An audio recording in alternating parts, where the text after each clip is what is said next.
Order please. నాకు ఒక black coffee. నాకు ఒక బ్లాక్ డాగ్ విత్ సోడా. అరే నీకు అప్పుడే చెప్పాను వీడు జనతా బార్కి ఎక్కువ కాఫీ బార్కి తక్కువ అని. వీని పిలవద్దురా అని. అరే ఇది కాఫీ బార్ రా, ఇక్కడ విస్కీలు ఓడకాలు ఉండవు. మీరేదో హాస్పిటల్లో కాకుండా కాఫీ బార్లోనే పుట్టినట్టు బిల్డప్ ఇస్తారేంట్రా? ఒరే 2 years బ్యాక్ ఎఫ్బి అంటే తెలుసారా? ఇటు లేదురా. అకౌంట్ ఓపెన్ చేయించిందే నేను రా. ఇప్పుడేమో సాఫ్ట్వేర్ జాబ్ చేస్తూ పెద్ద బిల్డప్ కొడుతున్నాడు. నువ్వు బ్యాంక్ అకౌంట్ ఓపెన్ చేసి అందులో 10 లక్షలు డిపాజిట్ చేసినట్టు బిల్డప్ ఇస్తున్నావేంట్రా? తొక్కలో ఎఫ్బి కోసం. ఒరే ఫ్రెండ్షిప్ రిక్వెస్ట్ పెట్టా, యాక్సెప్ట్ చేసావా? నువ్వు పెద్ద ఫిగర్ అని. Sir order please. Cappuccino. Mixer. వాడికా? వెళ్ళేటప్పుడు బిల్ ఇస్తావు కదా, అది వాడికి ఇచ్చేయి. నైట్ సిట్టింగ్ లో 4 పెగ్గులేసి మాట్లాడతారా నీతోటి?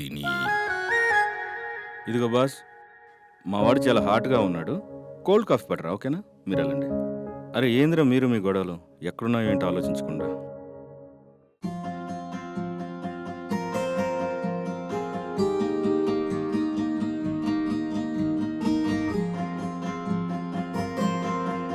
రేయ్ అమ్మాయి నీకెళ్ళి చూస్తుందిరా. Lucky lucky lucky lucky love పట్టు తెలిస్తే హో లక్కీ. వచ్చా అప్పుడే కాఫీ బార్లో లవ్వా? ఇలాంటి టైంలో అనిపిస్తుందిరా, మీ ఫేస్ వాల్యూ కన్నా నా ఫేస్ వాల్యూ ఎంత గొప్పదో అని.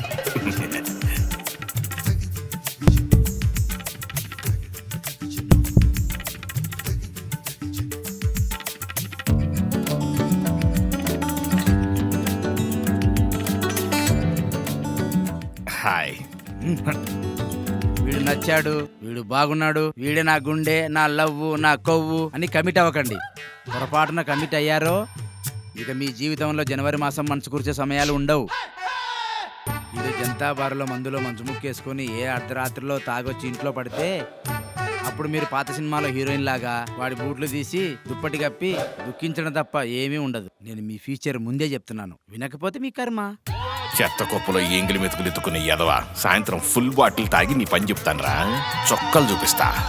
చిచ్చి, చూస్తున్నది ఆయన్ని కాదు, ఈయన్ని. నీ వైపు కాదంటరా, ఫేస్ వాల్యూ. రే నీకోసమే అంటరా. Hello hello, I'm Swapna. Rajesh నా పేరండి. నీ వైపు చూడట్లేదన్నా నీకు సిగ్గులేదారా? ఆయన నీ పేరు నా పేరు తెలుసుకుని ఏం చేస్తారా? ఇంద్రమ్మ గృహాలకు అప్లై చేస్తారా? మేడం మీరు వీనితో టాకండి, మేము మీ టేబుల్ వైపు షిఫ్ట్ అవుతాం. అక్కడ ఏమన్నా ఆర్డర్ వస్తే ఇక్కడ షిఫ్ట్ చేస్తాం. మా ఆర్డర్లు వస్తే ఆ టేబుల్ వైపు షిఫ్ట్ చేయండి. ఒరే ఒక్కడిని వదిలేసి ఎట్టా వెళ్తావురా? ఎక్కువ మాట్లాడితే షిఫ్ట్ లేట్ చేస్తా. కంట్రోల్ చెట్టు కొట్టే తిరిగి రావు రా. మా వాళ్ళ వల్ల ఏమైనా ఇబ్బంది కలిగిందా? వాళ్ళు అల్లరి చేస్తారే కానీ చిల్లర వాళ్ళైతే కాదు. మీరు ఇబ్బంది పడితే సారీ. మీలో నచ్చింది అదే. ఏది? మీ వ్యక్తిత్వం. నేనని వ్యక్తి తెలియనప్పుడు నా తత్వం మీకు ఎలా అర్థమైంది? వ్యక్తిత్వం అంటే వ్యక్తి యొక్క తత్వం కదా, అదే నాకు నచ్చింది. అదే నేను అడుగుతున్నాను, నా తత్వం మీకు ఎలా బోధపడిందా అని. నేను మిమ్మల్ని ఒకటి అడగాలనుకుంటున్నాను, చెప్తారా? నేను అడిగిన దానికి సమాధానం చెప్పకుండా తిరిగి మళ్ళీ నన్నే ప్రశ్నిస్తా అంటారేంటి? ప్రశ్న అడగాలా వద్దా? మీరు నాకు అర్థం కావటం లేదు. అరే నేను అర్థం కావడం కోసమే మిమ్మల్ని ప్రశ్న అడుగుతా అంటున్నాను. ఆ ప్రశ్న ఏంటో త్వరగా అడగండి, మా వాళ్ళు అక్కడ వెయిట్ చేస్తున్నారు నా కోసం. ఇప్పుడు మీరు అన్నారు చూడండి, మీ వాళ్ళు మీకోసం వెయిట్ చేస్తున్నారని చెప్పి. అలానే మీకోసం వెయిట్ చేసే మీకు తెలియని ఇంకొకరు కూడా ఉన్నారని మీకు తెలుసా? నాకు తెలియని ఇంకొకరు ఉన్నారంటున్నప్పుడు వాళ్ళు ఎలా నాకు తెలుస్తారు? అది తెలిసేలా చేయటానికేగా నేనొచ్చాను. ఎవరు వాళ్ళు? మీ ఎదురుగా కూర్చుని మీతో మాట్లాడుతున్న వాళ్ళే. మీరు నాకు అసలు అర్థం కావటం లేదు. ఫైనల్ గా మీరు అసలు ఏం ఓకే ఓకే ఓకే చెప్పదలుచుకున్నారు? చెప్తాను, కానీ చెప్పిన తర్వాత మీకు నచ్చినా నచ్చకపోయినా 10 నిమిషాలు నేను చెప్పింది వింటానని ప్రామిస్ చేస్తే చెప్తాను. సరే చెప్పండి. ముందు మీరు ఇచ్చిన మాట మర్చిపోకండి బాస్. ఏంటది? అయ్యో అప్పుడే మర్చిపోయారా బాస్? నాతో 10 నిమిషాలు మాట్లాడుతూ నేను చెప్పేది వింటానని ప్రామిస్ చేశారుగా, అది. ఓకే చెప్పండి. స్వప్న, ఊపిరి బాగా పీల్చుకో, శ్వాస మీద ధ్యాస పెట్టు, మనసు బాగా తేలిక చేసుకో, రిలాక్స్ రిలాక్స్. హలో చెప్పండి. 1 2 3 I love you. అయ్యో. అయ్యో.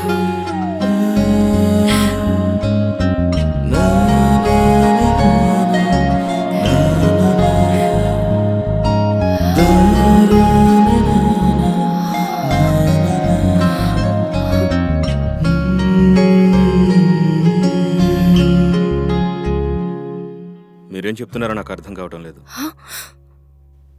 నాకు ఇవన్నీ నచ్చం. నేను ఆ! మీరు మాట ఇచ్చారు, నేను చెప్పిన బ్లా బ్లా బ్లా అంత వింటానని.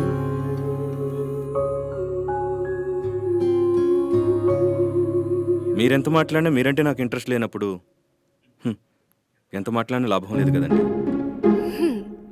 లాభం లేదని మీపై మీకు అంత నమ్మకం ఉంటే మాట్లాడండి. సరే చెప్పండి. అరే అందరికీ క్లాస్ చెప్పి వీడు ఇప్పుడు ఈ పాప క్లాస్ వింటున్నాడు రోయ్. నేనేం మీ పాత శత్రువునో టెర్రరిస్ట్నో కాదండి మామిలా పెట్టు కూర్చోడానికి. మాట్లాడే 10 నిమిషాలైనా కాస్త కూల్గా ఫీల్తో మాట్లాడండి. మీ మీద ఫీలింగే లేనప్పుడు మీతో ఫీల్తో ఎలా మాట్లాడేది? అది కూడా కరెక్టే కదా. అయితే మాట్లాడే 10 నిమిషాలైనా సరే నా మీద ఫీలింగ్ కలుగుతుందేమో ట్రై చేసుకుంటాను. ఇంకా 8 మినిట్స్ మాత్రమే ఉంది. ఏంటి బాస్, ఇది మన టైం బాంబ్ టైమర్ అనుకుంటున్నారా? కౌంట్ చేస్తున్నారు. లైఫ్ బాస్, కొంచెం టైం అటు ఇటు అవుతుంది. మీరు కౌంట్ చేస్తుంటే నేనేం చెప్పాలనుకుంటున్నానో మర్చిపోతున్నాను. ప్లీజ్ బాస్, రుకో జరా, సబర్ కరో. ఇదిగో చూడండి, మీరెంత టైం తీసుకున్నా కానీ నా మనసు మారదు. మరో అమ్మాయికి నా మనసులో చోటు ఇవ్వను. బాస్, మీరు ఇప్పుడు ఏమన్నారు? మీరెంత టైం తీసుకున్నా కానీ నా మనసు మారదు. కాదు కాదు, ఆ తర్వాత మరో అమ్మాయికి చోటు ఇవ్వలేను అన్నారు కదా. ఎస్ బాస్, మిమ్మల్ని నేను అస్సలు ఇబ్బంది పెట్టను. మరో అమ్మాయికి చోటు ఇవ్వలేను అని అన్నారు.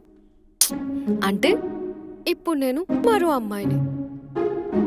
మరి ముందున్న మీ మనసు దోచుకున్న ఆ అమ్మాయి గురించి చెప్పండి.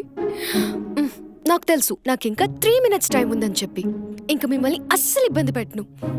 ప్లీజ్ బాస్, ప్లీజ్ బాస్, చెప్పండి boss, please please please please please please. నాకెప్పుడూ ఒక అమ్మాయితో మాట్లాడాలని, వాళ్ళతో తిరగాలని ఆలోచన ఉండేది కాదు.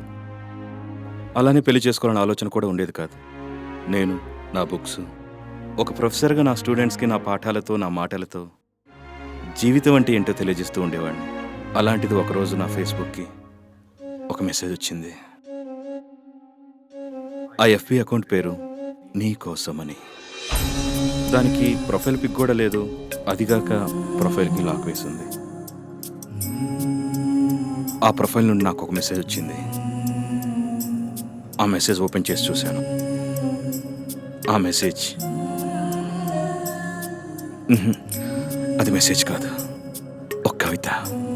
ఆ కవిత నా కోసం రాసినట్టు, నా గురించి రాసినట్టు నాకు అనిపించింది.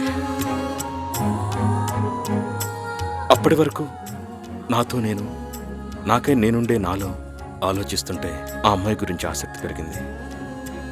ఆ అమ్మాయి రాసిన కవితను 1కి 10 సార్లు చదువుకుంటూ ఉండేవాడిని. ఆ అమ్మాయి కోసం వెతుకుతూ ఉన్నాను, కానీ ఎక్కడ కనిపించలేదు. ఇదే విషయం మా ఫ్రెండ్స్ చెప్తే, ఏరా ముక్కు ముఖం తెలియని ఫేస్బుక్లో ప్రొఫైల్ చూసి ప్రేమిస్తావా అని హేళనగా మాట్లాడారు. కానీ ఆ మాటల్లోని పవిత్రత, ఆ వర్ణంలోని ఆ మాధుర్యం నన్ను అలా గట్టిపడేశాయి.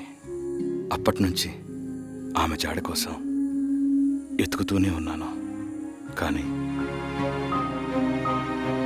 ఇంతవరకు కనిపించలేదు. అమ్మయ్యా, అయిపోయిందా? మీరు నాకు ఇచ్చిన 10 minutes టైంలో మీ ఫ్లాష్ బ్యాక్ కోసం 2 నిమిషాలు మీరే కబ్జా చేసేశారు. ఇంత విన్న తర్వాత నాకు మీ మనసులో చోటివ్వరని అర్థమైంది. She is very lucky. అసలు తను ఏం రాసుంటుందో అని నాకు చాలా క్యూరియస్గా ఉంది. ప్లీజ్ చెప్పండి boss please please please please please. అదొక కావ్యం.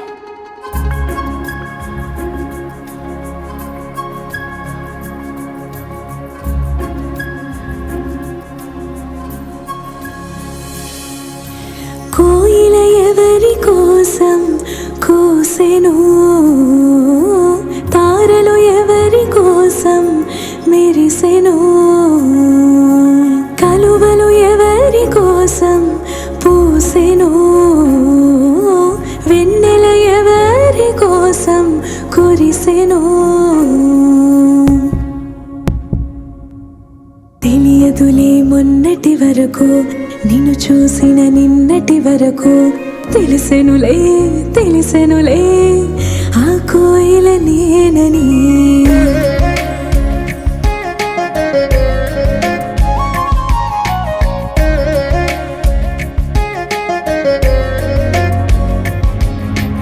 ఆ తార ఆ కలువ ఆ వెన్నెల నేనని, పూసేది పూసేది కురిసేది నీ కోసమని.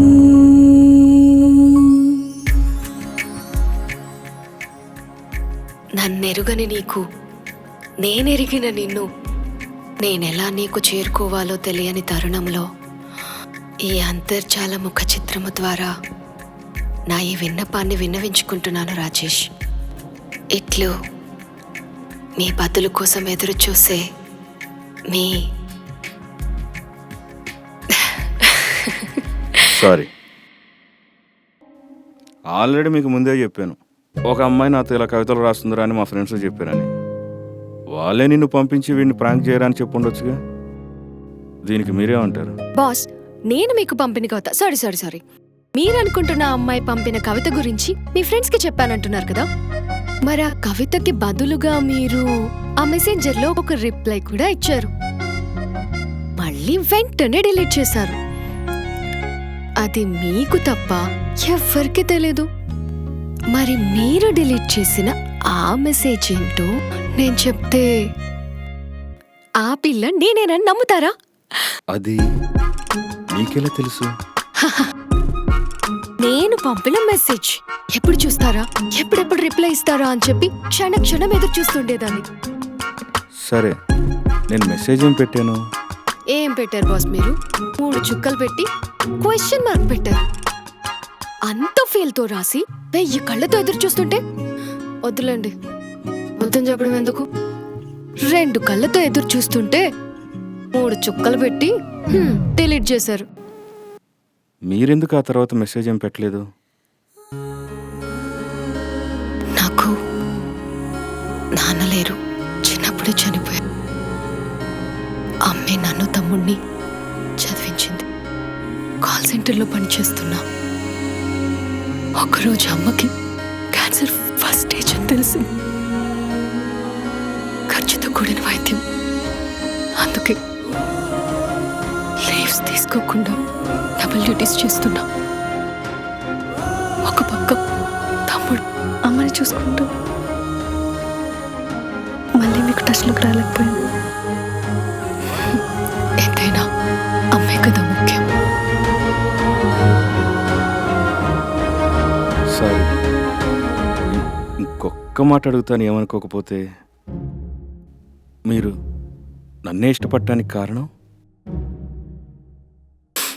మీకు గుర్తుందా, ఒకరోజు నేను కాల్ సెంటర్ నుంచి ఇంటికి వెళ్తూ మిడ్ నైట్ బస్ స్టాప్లో వెయిట్ చేస్తున్నా. కొంతమంది అబ్బాయిలు నా వెంట పడుతూ ఉంటే అప్పుడు మీరు కార్లో వెళ్తూ నన్ను ప్రొటెక్ట్ చేశారు. నాపై అనుమాన పడకండి, నేను ఫలానా కాలేజ్లో ప్రొఫెసర్గా చేస్తున్నా, ఇది నా ఐడియా అని అన్ని డీటెయిల్స్ ఇచ్చి ఎంతో జెన్యూన్గా మాట్లాడి నాకు లిఫ్ట్ ఇచ్చి ఇంటి దగ్గర డ్రాప్ చేసి హెల్ప్ చేశారు.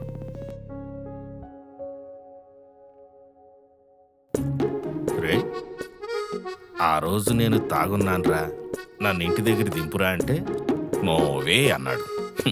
ఇప్పుడు ఆడలేడీస్ని మాత్రం ఇంటి దాకా దింపాడంట.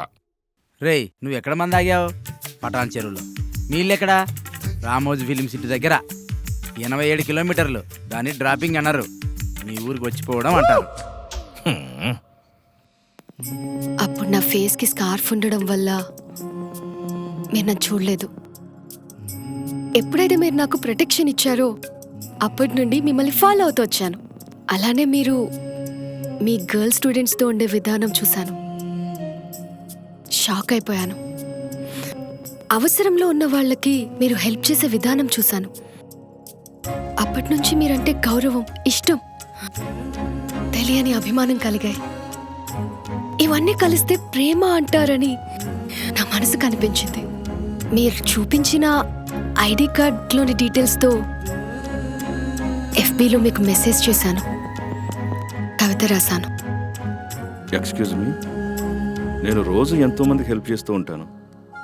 అందరూ వచ్చి ప్రపోజ్ చేస్తే నేను ఓకే చేస్తూ ఉండలేను కదా. నేను కూడా నాకు సాయం చేసిన ప్రతి ఒక్కరికి ఎవరికి పడితే వాళ్ళకి ప్రపోజ్ చేయను కదా రాజేష్ గారు. ఓకే, నేను మిమ్మల్ని కలవకుండా ప్రపోజ్ చేసి మెసేజ్ చేయడం తప్పే. సరే, నాది ఆకర్షణే అయి ఉండొచ్చు. కానీ ఒక్కరోజు నా శీలాన్ని కాపాడారు. క్యాన్సర్తో చావు బతుకుల్లో ఉన్న మా అమ్మని కాపాడారు. తమ్ముడికి జీవితాన్ని ఇచ్చారు. ఎక్స్క్యూజ్ మీ, నేను మీ తమ్ముడికి జీవితం ఇవ్వటం ఏంటి? మీ అమ్మగారి ఆరోగ్యాన్ని నేను కాపాడటం ఏంటి? ఈ అమ్మాయి ఏంట్రా కార్తీక దీపం సీరియల్ లాగా ఎపిసోడ్స్ మీద ఎపిసోడ్స్ పెంచుకుంటా పోతుంది. ఇదిగో స్వాతి. ఆ అమ్మాయి పేరు స్వాతి కాదురా, స్వప్న. స్వప్నానో స్వాతియో. ఇదిగో స్వప్న, మాకు తెలియకుండా మావాడు మీ ఓల్ ఫ్యామిలీకి ఎలా హెల్ప్ చేశాడో కాస్త చెప్పమ్మా. కావాలంటే మా బిల్తో సహా నీ బిల్ కూడా కట్టేస్తా. మీకు గుర్తుందా, ఒకసారి మీరు క్యాబ్లో వెళ్తున్నప్పుడు ఆ క్యాబ్ డ్రైవర్ని చూసి మీరు ఒక మాట అడిగారు, చూడటానికి చదువుకున్న వాళ్ళ ఉన్నావు, ఎందుకు డ్రైవింగ్ చేస్తున్నావని. ఉద్యోగాలు లేవు, బతకాలి కదా సార్ అని తనన్నాడు. అప్పుడు మీ ఫ్రెండ్ సూర్యకి చెప్పి శ్రీనుకి జాబ్ ఇప్పించారు. సీను మీ తమ్ముడా? మామూలు టాలెంటెడ్ కాదు, తక్కువ టైంలోనే మంచి ఐపీలోకి వెళ్ళాడు. అవును, ఆ సంపాదనతోనే అమ్మకి వైద్యం చేయించాడు. అమ్మ పూర్తిగా కోలుకుంది. దీనంతటికీ కారణం మీరని వాడు చెప్పేంత వరకు నాకు తెలీదు. కానీ నా కవిత చూసి నా కోసమే ఎదురు చూస్తున్నారని ఇప్పుడే నాకు అర్థమైంది. అది తెలిసి మీ మీద ప్రేమ కన్నా భక్తి కలిగింది. ఏదో ఒక్కసారి వచ్చి థ్యాంక్స్ అని చిన్న పదం చెప్పే కన్నా జీవితాంతం థ్యాంక్స్ చెప్తూ ఒక భార్యగా ఉండాలని ఇలా వచ్చి మీకు నా ప్రేమను తెలియచేసుకున్నాను. నేను మీ అంత అందంగా కూడా ఉండను. మీలాంటి క్వాలిటీస్ ఉన్న అబ్బాయిని ఎవరు ఇష్టపడరు చెప్పండి? అయినా అందం ఈ రోజు ఉంటుంది, రేపోతుంది. గుణం మారదు కదండి. మీరు నా ప్రేమను ఒప్పుకుంటే ఈ లోకంలో నా అంత లక్కీ ఎవరు ఉండరు. లేదంటే చనిపోన్లేండి, అమ్మని చూసుకోవాలి కదా. నా పేరే స్వప్న. నా ప్రేమ కూడా స్వప్నంలా మిగిలిపోతుంది అనుకుంటాను. నాకంటూ మీతో కలిసిన జ్ఞాపకాలు రెండే రెండు. అప్పుడు బస్ స్టాప్లో, ఇప్పుడు ఇక్కడ. ఈ రెండు జ్ఞాపకాలతో జీవితాంతం ఒంటరిగా బతికేస్తాను. ఇక వెళ్ళొస్తాను. సారీ, వెళ్ళిపోతాను. కోయిల నా కోసం కూసింది, వెన్నెల నా కోసం కురిసింది. I love you, I love you, I love you బంగారం. I love you, I love you, I love you బంగారం. స్వప్న, ఆ కవిత చదివినప్పుడే నేను పడిపోయా. ఆ రోజు కవిత రాసింది ఒక అమ్మాయి అయితే నిజంగా ఏ కులం, గోత్రం, మతం చూడకుండా పెళ్లి చేసుకుందాం అనుకున్నాను. అయినా ఆ కవిత రాసింది నువ్వే అని నాకు తెలియాలి కదా. అసలు నువ్వేంటో తెలియాలి కదా. అందుకే అలా మాట్లాడాను. ఆ రోజు నా కోసం రాసినట్టు కవిత రోజుకొక్కసారి రాస్తావా? నేను నిన్ను పెళ్లి చేసుకుంటాను.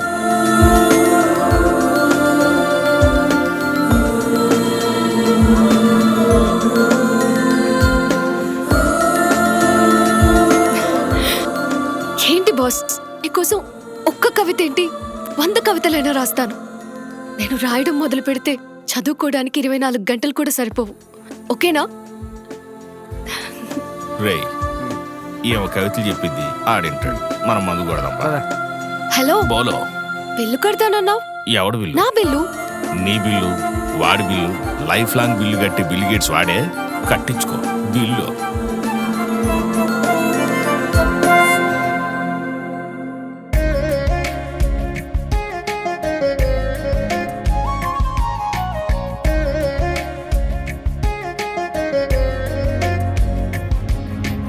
ఆ తారా ఆ కలువా ఆ వెన్నెల నేనని పూసేది పూసేది కురిసేది